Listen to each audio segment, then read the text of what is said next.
Okay, hi. Morning, everyone. So we've sorted out all the chemical stuff. So I'll just do a quick introduction.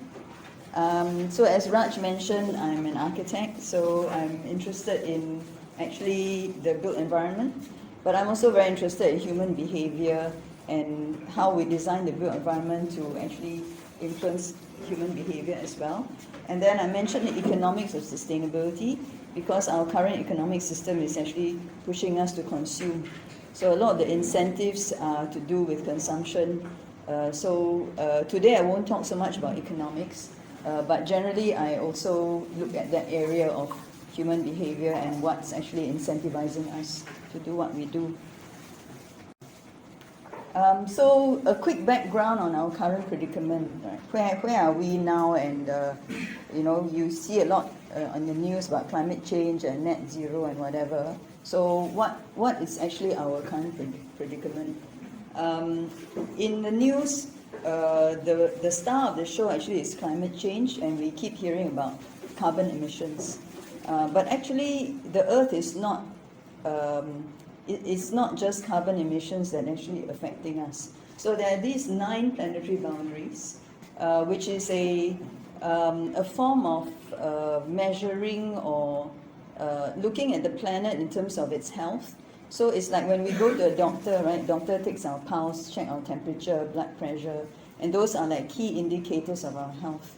So these 9 planetary boundaries is actually was proposed by a group of scientists in 2009 as the aspects that we should be measuring to tell us how healthy the Earth is. So it's not only about carbon and it's not only about climate change. There are actually 9 planetary boundaries. And you can see that actually climate change is only one.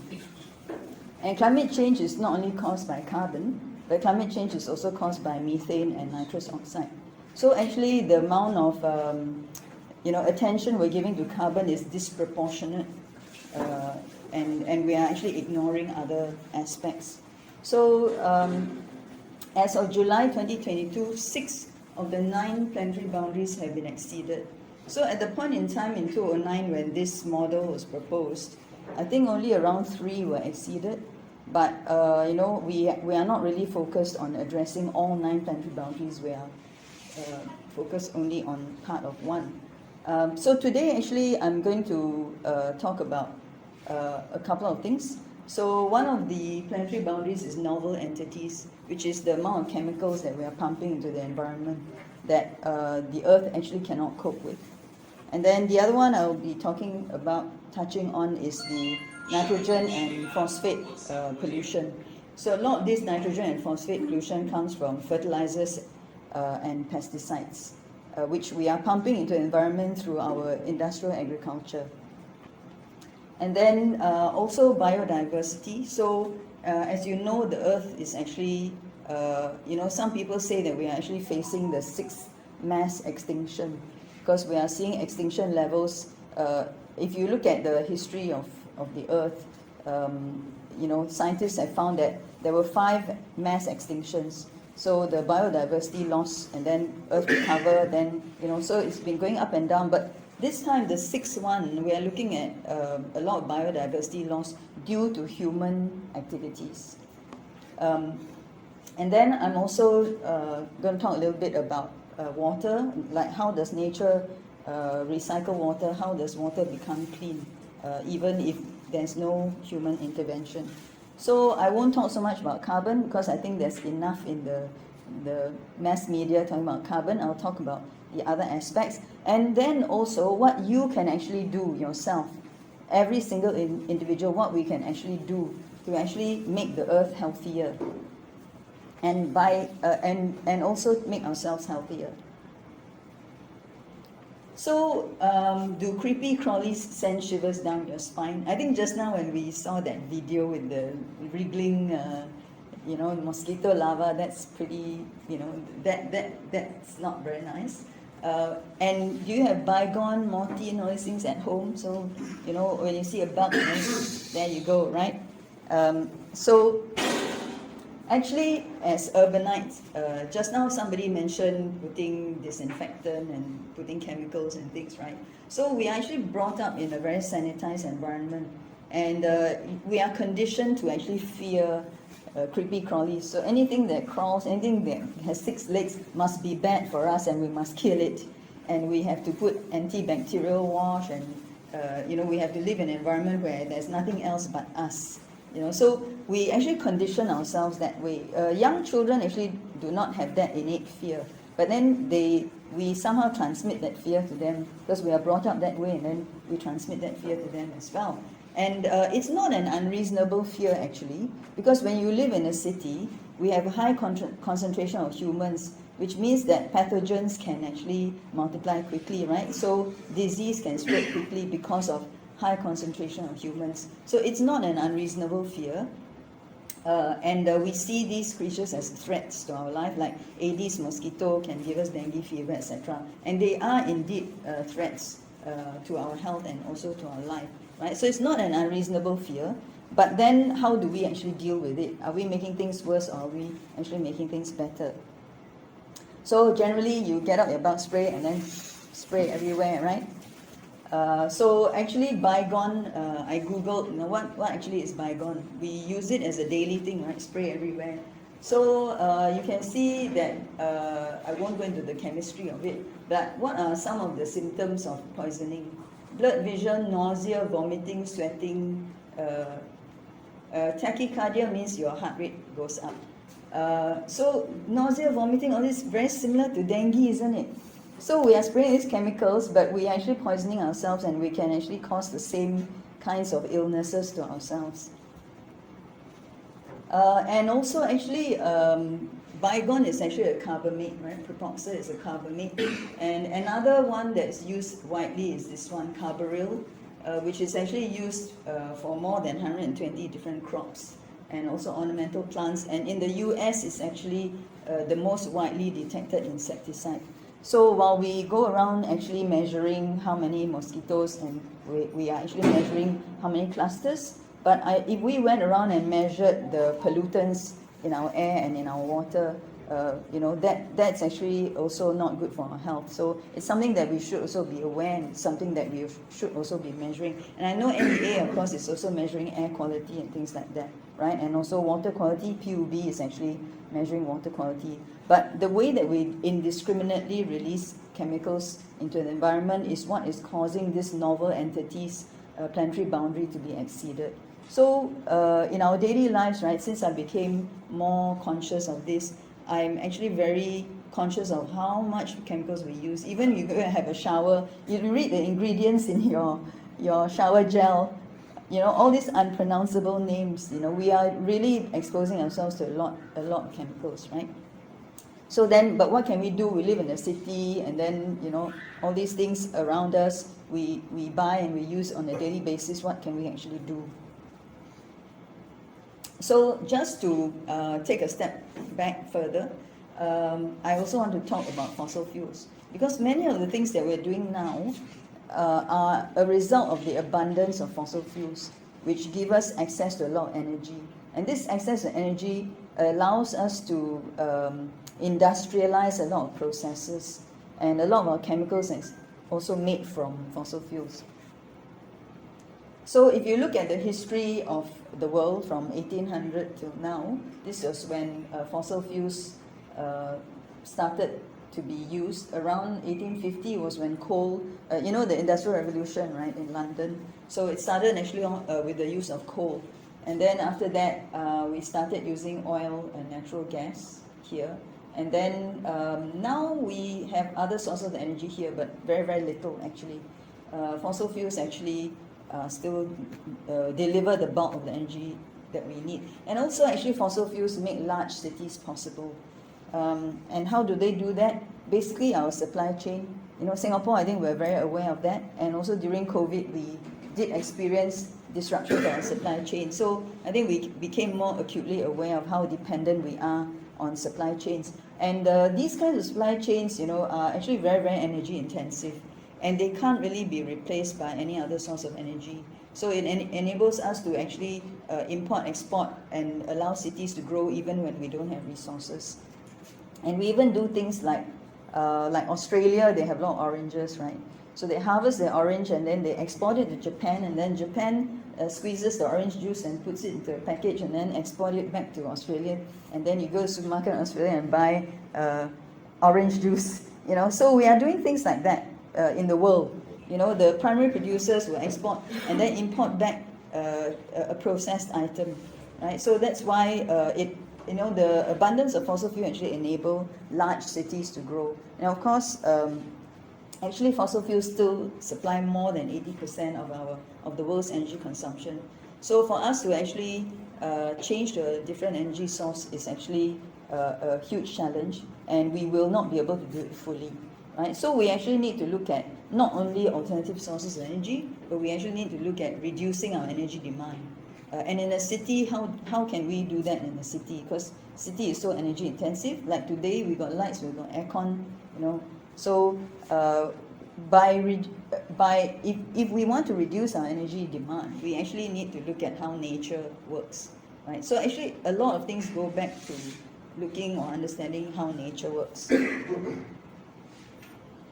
And our reliance on oil is not only to produce energy. So actually everything here is made from oil.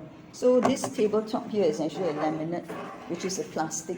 So this is a fossil fuel product. So is the flooring, and then I have a pointer which is got some metallic parts, which is reliant on mining. So this one is plastic.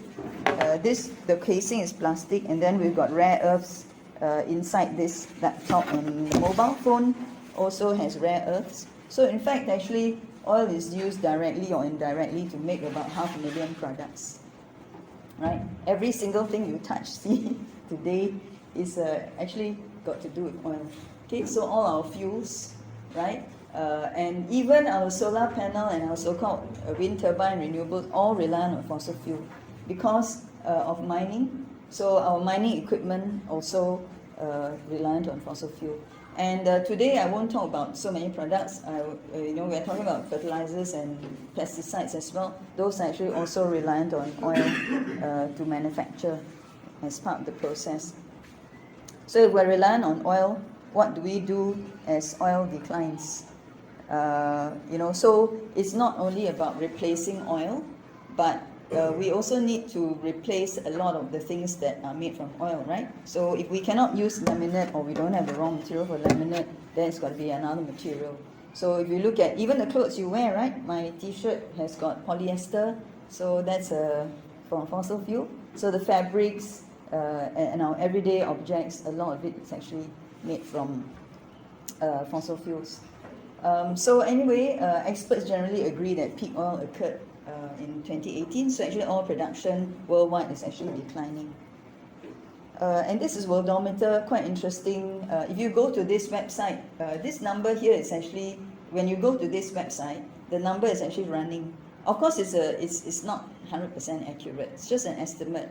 But it actually drives home the point that we actually don't have an unlimited supply of oil. So this is as of today, actually about 2 a.m. last night. I was still doing my slides. So as of 2 a.m., that was the amount of oil in terms of barrels left in the world. So that's our energy, oil consumption per year, barrels per year. So just to do a quick calculation, we have about 39 years of oil left, right? So 39 years is actually not a very, very long time in terms of energy. And also, if you look at how reliant we are on oil to make a lot of things, that means it's not only oil that is going to go, it means all the things made from oil will also go, and we need to use something else. Okay, so back to the pest control issue, with dengue and so many other things, cockroaches and all the other bugs that bug us every day. How can we control pests in an urban environment when we have high density living, right? Actually, why cities became such a problem, why pest is a problem in the city, is because of the high density. So we are actually living in very unnatural density. The density is such that nature cannot cope. If we just, when too much of a good thing in nature, actually in nature things are not good or bad, but when you have too much of something, then you upset the balance and then it becomes bad, right? So why we have pest problem is because we concentrate on our waste, we concentrate on our organic material, we concentrate a lot of things, and then natural cycles cannot actually work. The other thing is that we know that the planet is warming. So as the planet gets warmer, are we going to have more pests? Are we going to have more disease? Right? So that's also a real concern. So far I've been giving you a lot of bad news. So now I hope to actually also give you some good news, right? So the thing is that actually our mindset is wrong. We keep on thinking about having to deal with pests. And also just now, we were talking about how can we kill mosquitoes, right? But actually mosquitoes are part of the ecosystem. So if we kill the mosquitoes, like if we really wipe out all mosquitoes, then the predators that eat the mosquitoes will also die. And then there's a chain reaction that's going to actually affect the entire environment, right? But of course, we don't want to get dengue as well. But first, actually, we need to ask the right question. Are all bugs actually bad? I've written an article, actually, if you're on LinkedIn, it's called Natural Economics. This was some years ago when I wrote about this. So this is a picture of an oxpecker eating ticks off a buffalo's nose, right? So those are birds. These are actually birds, and they're actually helping the buffalo by, yes, cleaning the buffalo, right? And then this one is actually a mongoose spa. So the warthog actually goes to the mongoose, and they all come and they groom the warthog and eat all the ticks and whatever fleas and whatever, right? So these are links. Actually, I could share the slides too later if I can actually send a PDF, and Raj can give it to you if you want it. So there are links here. There are YouTube videos which you can actually click and watch, or you can Google it and find it as well. So this is an article that I wrote in October 2021. So actually in nature there's mutualism actually. We actually need to see our relationship with nature very differently. And if you look at economics, our economic system is very extractive, right? We only look at taking from nature. We never look at giving back to nature. So actually, instead of looking at resources or extraction, we actually should be looking at relationships.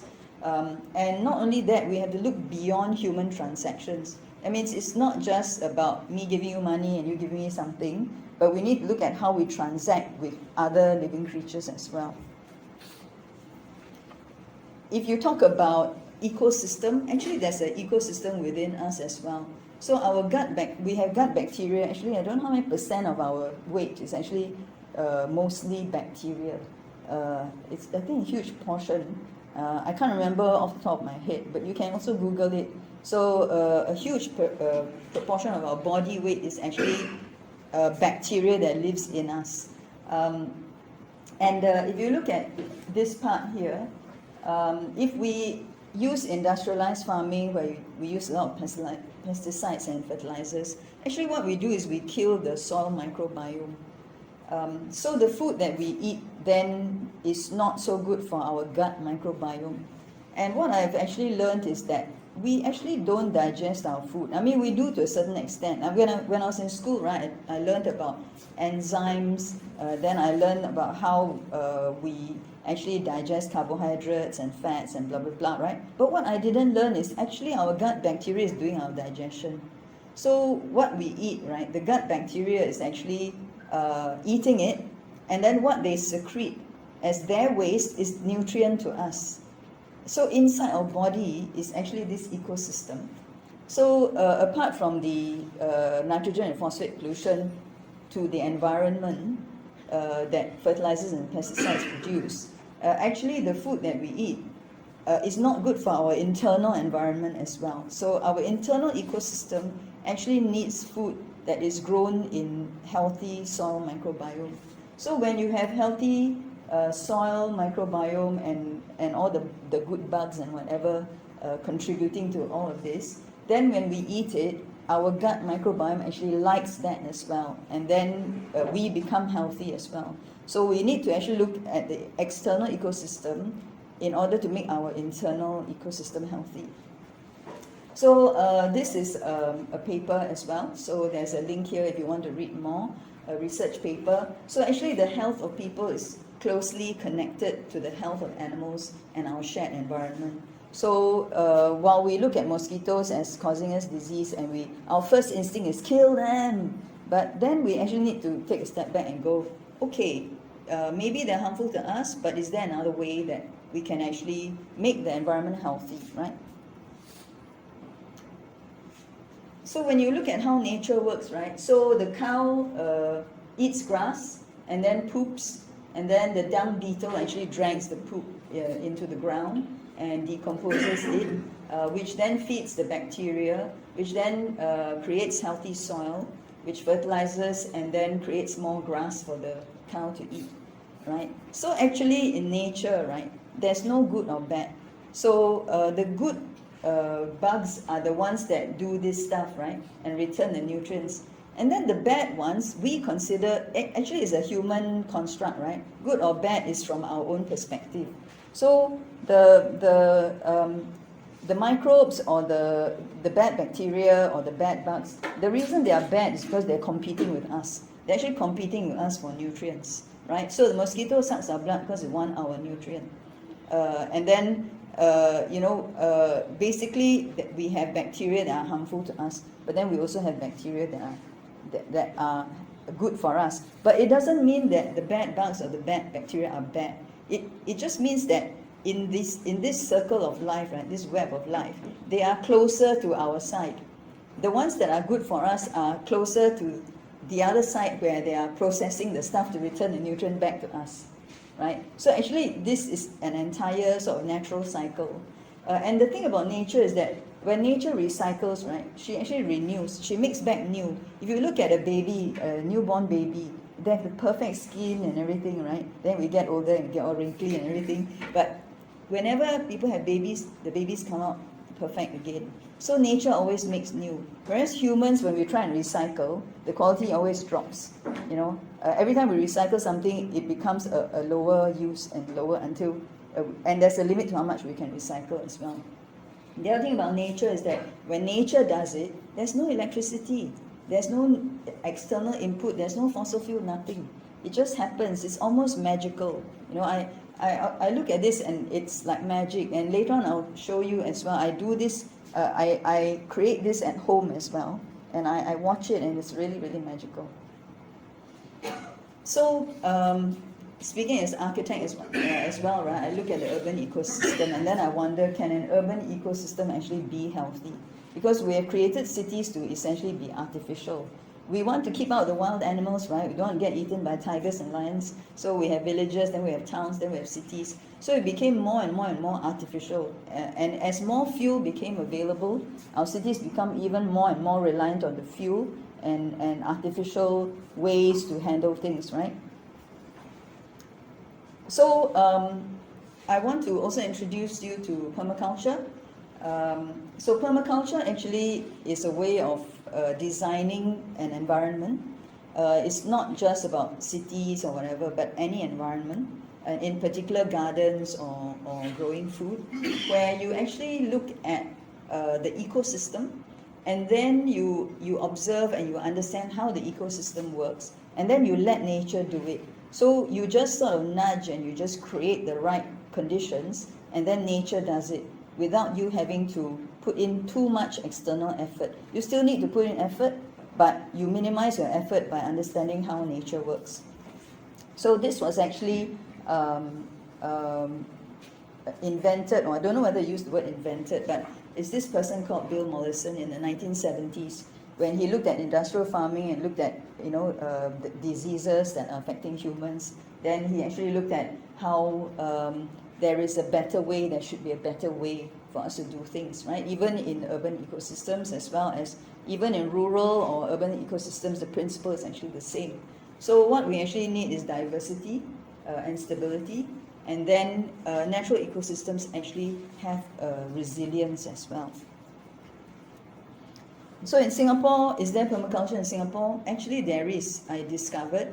Permaculture actually has been in Singapore for actually about a decade or more. A small group of people, have gone for training to become permaculture practitioners. But it's still in its infancy in Singapore, only a handful. But I've been going around town trying to find these people and meeting them. One of the gardens that I found last year was at Winstead. In fact, that's how I know Yan Ling. I go to this M.a.D garden in Winstead. So this was in 2019. So typically in any garden in Singapore, you see we call ourselves city in nature, right? So we have a lot of these around. We got a nice manicured lawn, some palm trees. So basically I think there are about maybe 4 or 5 species of plants here, right? And then we feel, oh, this is our connection to nature. But actually, this is what it looks like. Well, not now actually, it keeps changing every day. But this is a photo I have of it in 2022, but now it's a little bit different as well. So if you look at you can see that it has many more species. It looks a little bit messy. It's not manicured, but it's actually about creating an ecosystem. So what we do is actually allow nature to do the work for us. If you look at, like, for example, this area, this is actually like a spiral garden. So you have a tall plant here. This is actually a moringa plant. And then photo is not very clear, but there are lower plants here that sort of spiral down. So you have plants of different heights, different species. So they actually impose different nutrient requirements on the ground. They help to make the soil microbiome healthy. And also the ground actually is sloping from here to here. There's a very gentle slope. So what we tend to do is when we cut grass or when we trim the plants, we actually pile it on this side. And then when it rains, the rains actually bring the nutrients throughout the garden. So in that way, we actually do as little work as possible. And talking about economics of sustainability, we also engage with the community. So we have urban farm experience on the 4th Sunday of every month, where the community comes, parents come with their little kids, and then they get a tour of the garden, and also then we have something to eat, which is cooked from the garden. So if you talk about economics of sustainability, one of the things that we also look at is whether money is the only form of exchange. So for this urban farm experience, people can pay if they want to, but we don't impose any payment. And also we provide the food and drink for free. So actually the exchange is actually not about money, but it's an exchange of knowledge, and then it's also exchange of labor. Sometimes people come to the garden, like 2-3 weeks ago we constructed a bamboo structure. So people came to help construct, and the bamboo actually came from just at the car park. There's a bunch of bamboo growing, so we decided, okay, let's use the resources that are there. Instead of importing bamboo from another country, and all the ship has to burn fuel to bring, and the truck has to burn fuel to bring to the garden, why don't we just use material that's there? So it's absolutely possible actually in an urban environment to grow a lot of our resources for construction, for making furniture, for food. In Singapore, it's possible, so it's not, we don't always have to rely on this long supply chain. And then we have these creatures as well. So apart from the volunteers that come, we have other volunteers who come. We have butterfly, we have lizard. This is a Pacific swallow. This is a little frog. Actually, this frog is really tiny. It's like the size of a little drop, like that. Really tiny. That's the lizard. I can't see. Oh yeah, 2 lizards. Okay, that's a bird, and that's a ladybug. And others, some I don't have photos of. We had a little snake as well, a harmless one. So these are what we call the good creatures, the good bugs and the good creatures that are actually helping us to keep the pest population down, because they come and eat the pests, right? So how we establish this ecosystem is actually we just observe and we let nature do it. So actually sometimes our reaction when we see a pest is kill it, right? But if you let it be and you observe it, it will attract the predators. So we used to have a problem with snails, but we just observe, like if it gets too many, you pick them off, but you don't remove them entirely. So after some time, the predators will come. So the shrew come, and then they eat the snails. So now we don't have any more snail problem, right? And we have 40 plus species of plants here. So this area is about 300 square meters, but we can have 40 over species of plants. And 2 weeks back, I visited another permaculture practitioner who is actually, he's got a permaculture garden at his home. So his garden is about 100 square meters, and he's got 80 over species of plants, right? So actually biodiversity is really, really important, because nature is like that. Nature doesn't just have one type of plant here, one type of plant there. That's humans, Humans, we go and plant, like our vegetable farm, only Thai sim. Then another one, only pineapples. Then cannot grow animals together with plants. Then animals, only chickens, only cows. But actually in nature, no such thing, right? Animals, plants all live together, right? So actually there's a lot we can learn which we have forgotten. Okay, so I also have permaculture on my balcony. So I'm learning as well. So from the garden, I treat my balcony as an extension of the garden. And all of you can as well. You set up a permaculture garden in your community. You can use your garden, your windowsill, whatever, as an extension of the permaculture garden. So then it becomes like a network of living things, a network of life. So this is actually Suriname spinach, which I got a cutting from the garden and I poked into my pot. And then it went, and in fact, this is the second harvest. The first harvest was about 6 weeks prior. It went boom like this. Then I also cut a bunch like that, and I stir-fried with some ikan bilis and fed my family of 4. Then I cut until almost botak. Then within 6 weeks, it went again like this. So now I cut again almost botak, and then let it go again. And this is actually a perennial plant. So another thing I learned also is that all this Thai sim and stuff that we buy from the supermarket, which we think is local veg, is actually not local veg. So majority of us are descended from Chinese migrants, right? So a lot of the so-called local cuisine actually is imported.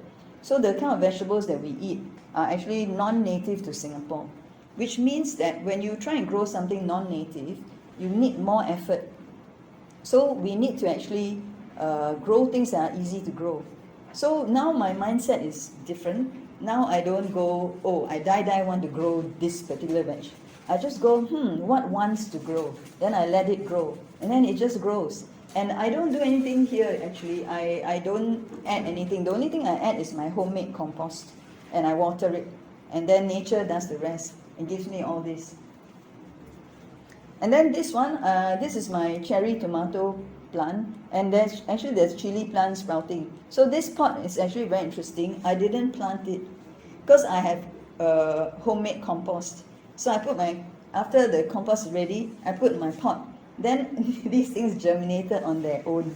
So I don't know where the cherry tomato came from. I think maybe I had rotten cherry tomato, I tossed it into my compost, then the seeds survived, and then it came out on its own.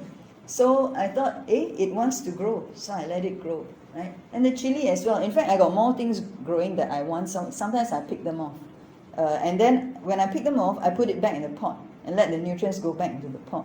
So I don't discard them. Everything is nutrient. So now I see everything is nutrient. Every living thing I see is all nutrients, right? And then 2 days ago, this little guy came to one of my chili plants. This is a morning gecko.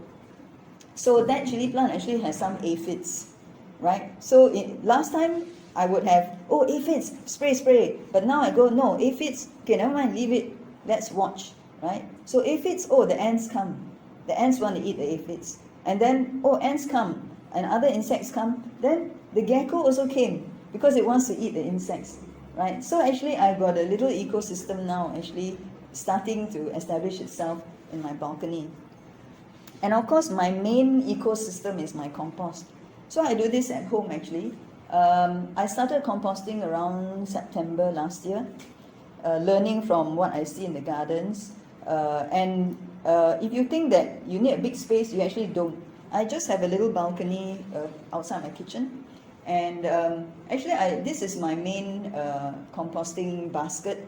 So this is just a plastic basket that I got. And why I use this is because it's got holes here and it's got holes below as well. So what you want to do is actually have aerobic decomposition, and then there's no smell. The frequently asked question of compost is, does it smell? So if it smells, there's something wrong. Does it attract pests? That's the second most. So to both of these questions, the answer is no. It doesn't smell. But the reason is you need to understand that when you're doing composting, you actually need to balance your nitrogen and carbon.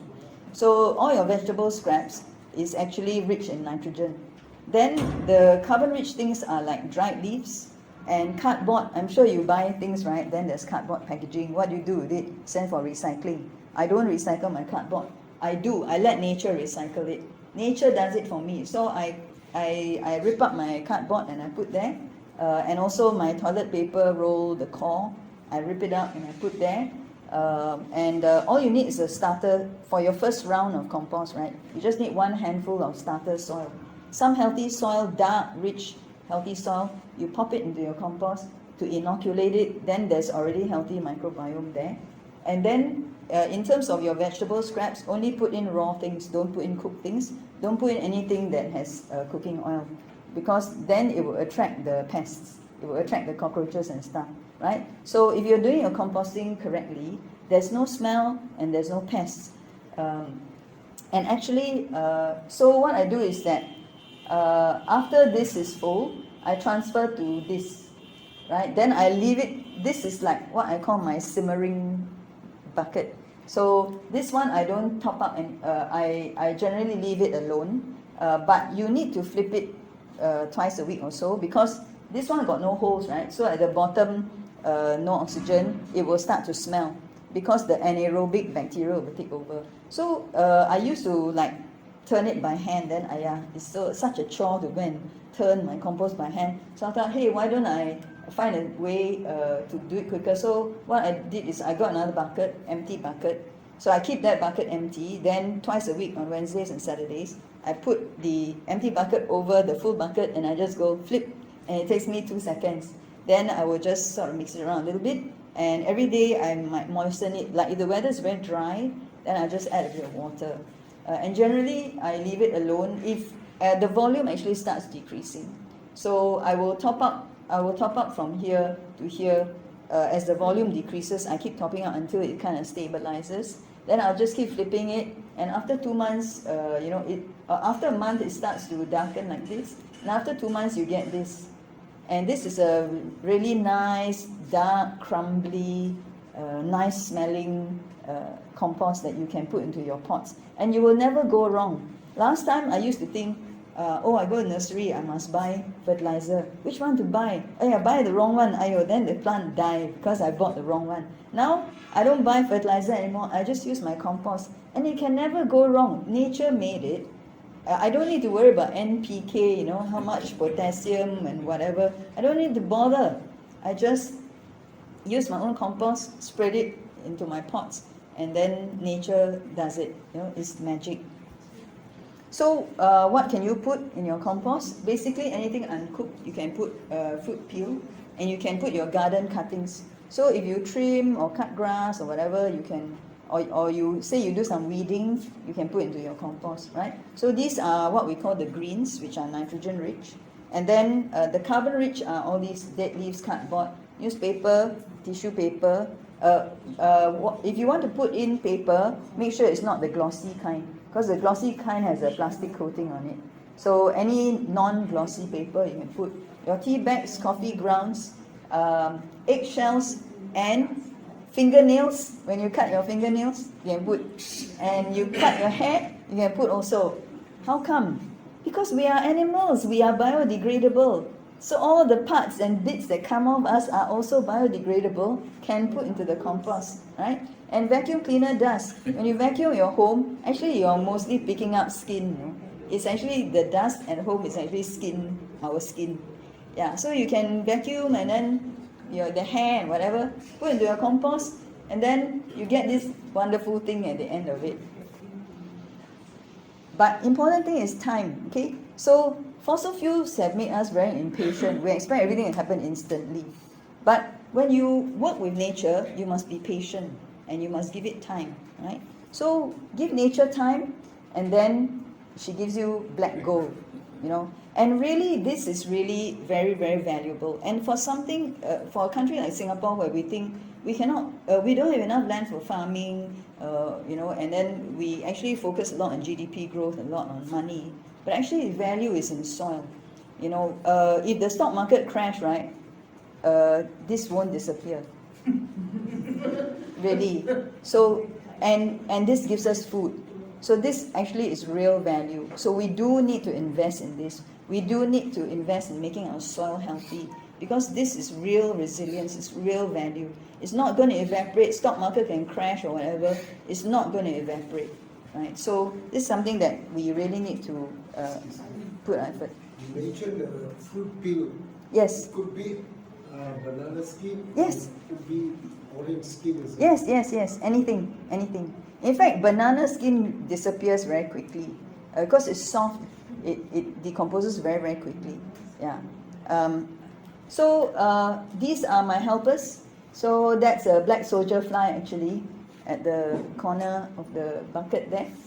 And I also get beetle larva. So it's this fat white thing, which is beetle larva.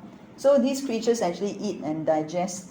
That's how the food decomposes, right? So it's from the microbiome, from black soldier fly, beetle larva, and of course fruit flies.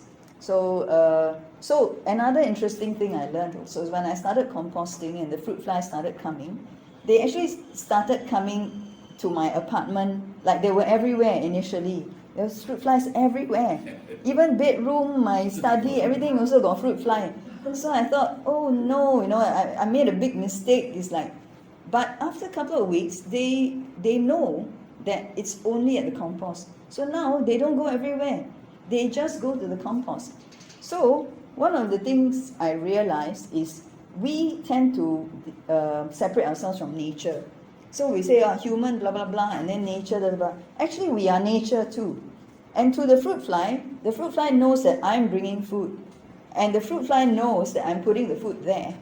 So decided they're not going to waste their time flying all over the apartment. They know to go to the compost now. And the other creatures, sometimes I get birds. Like if I put papaya peel, then the birds will come. And they will eat the papaya peel. So different creatures come because they know it's there. So what I realized actually is that we are actually one of nature's workers. So in the web of life, we need to play our part. And we need to contribute to this web of life. And that's what makes everything work.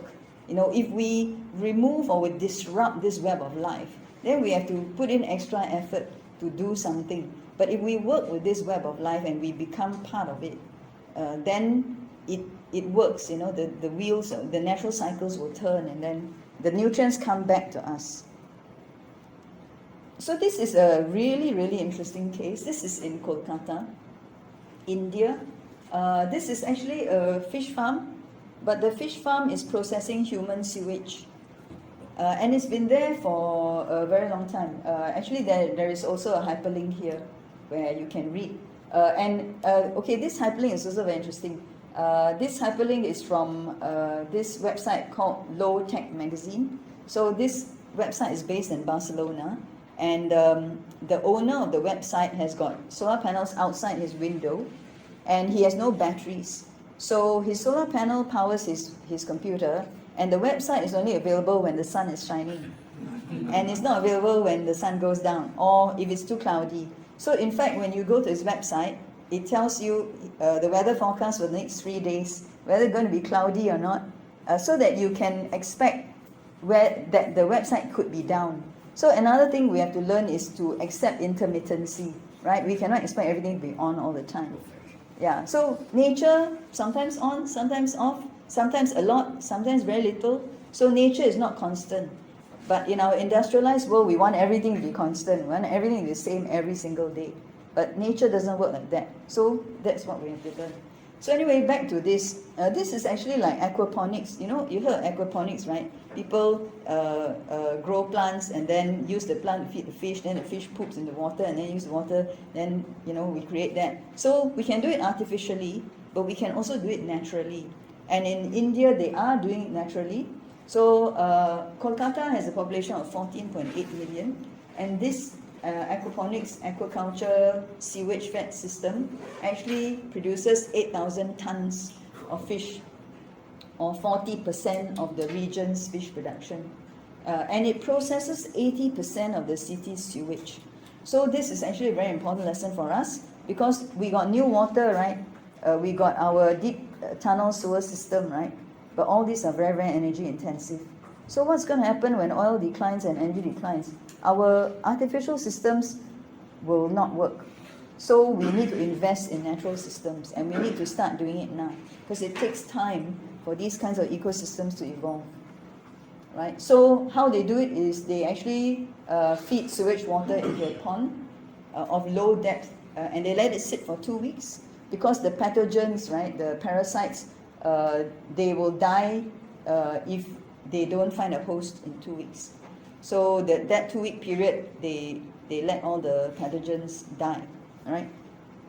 And then after that, when they grow the fish, they fill it and grow the fish, they also harvest the snails, and they crush up the snails to feed the ducks. And then the ducks' droppings are then used to also fertilize the ponds, the fish ponds, and the nearby soil. So when you learn to work with nature, actually it's very, very magical. And in fact, when I learned of this, I thought, the way we do things today is very, very crude. I think future generations will look at the way we handle the environment as very unsophisticated, unintelligent, and very, very crude. So we really need to apply more intelligence and more sensitivity to the environment, and then the environment will work for us. The most important thing is biodiversity. So, we cannot be so quick to just kill everything around us. So it's actually very, very important. And even in a city, we can actually achieve a lot of biodiversity. In the way that we design and the way that we manage our environment, we need to actually look at biodiversity as the key factor to make a city healthy. So in nature, actually, there's no good or bad, actually. It's all about balance. And to achieve a healthy ecosystem actually is about finding how to achieve that balance.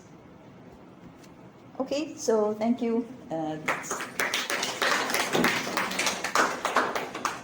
has any questions? Some queries, some questions maybe? Yes. If you have too much compost, do you give it out or Okay. Right now the size of like my compost, I have a family of 4, so that size is perfect for me, right? So I have a closed loop. So that basket plus that one bucket is a closed loop system for me. If you want to do it at home, right, you will find the right volume for yourself. And because I also go to the Winstead Permaculture garden, if you have access, you can always bring to another garden. Or you can give to your neighbor or whatever. So you can actually find your own balance. It depends on how much you cook as well, how many people in your home, right? So for me, usually every evening I'll cook. Lunchtime, everybody gets their own. Sometimes people are out, whatever. So generally, that kind of volume is like a closed loop now. I found the right balance. Yeah. The compost usually in the soil. Only the first round, I got a handful of healthy soil. I used to go to another garden also at Beauty World Center, the rooftop. So that was where I learned about composting. And so my first round, I got 1 handful from them. Then now I don't anymore, because once my compost is ready, I will distribute, but I leave 1 handful. So every time I distribute my own compost, I leave 1 handful to inoculate. So now it's like, it's a self-perpetuating system already. Yeah. It's like when you want to make yogurt, Yes. you need to always have a little bit of the bacteria left in there. Yep. So Kombucha, like kombucha as well. Kombucha. You have the SCOBY, right? Then you make kombucha, then you leave the SCOBY, and then you make some more. So it keeps going. Yeah. Any other questions, anyone? If not, I would like to thank Jacqueline for wonderful speech.